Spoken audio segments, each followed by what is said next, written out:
وما خلقت الجن والإنس إلا ليعبدون. Пайғамбарыбыз саллаллаху алейхи вассалам Бухариде, Муслимде келген хадисте bir бут кийимчен басуудан кайтарат. Ошол хадисинде айтат: силердин эч кимиңер bir бут кийимчен баспасын, же эки бут кийимин тең кийип бассын, же болбосо экөөнү тең чечип коюп бассын дейт. Эмне үчүн? Бул нерседе эмне хикмат бар? Мунун себеби эмнеде дегенде аалымдар ар түрдүү себептерди эскеришет. Ошол себептердин бири айтышат, шариятыбыз ар бир нерседе адилеттүүлүккө буйруйт. Ошондой эле инсан өзүнүн дене мүчөлөрүнүн арасында да адилеттүү болууга буйрулат.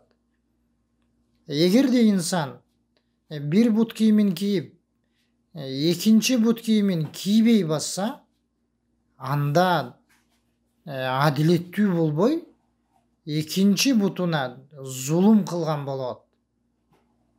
Ошондуктан да пайгамбар саллаллаху алейхи вассалам же экөөнү тең кийип бассын, же болбосо экөөнү тең чечип коюп бассын деди деп айтышат.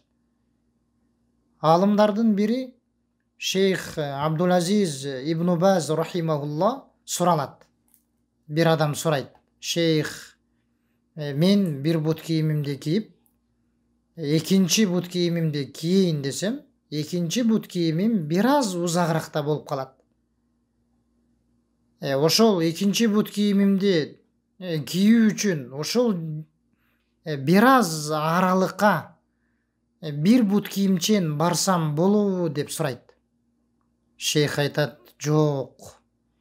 Эгерде сен bir кадам менен болсо да сүннөткө каршы амал жасабаганга күчүң жетип турса, анда каршы амал жасаба дейт.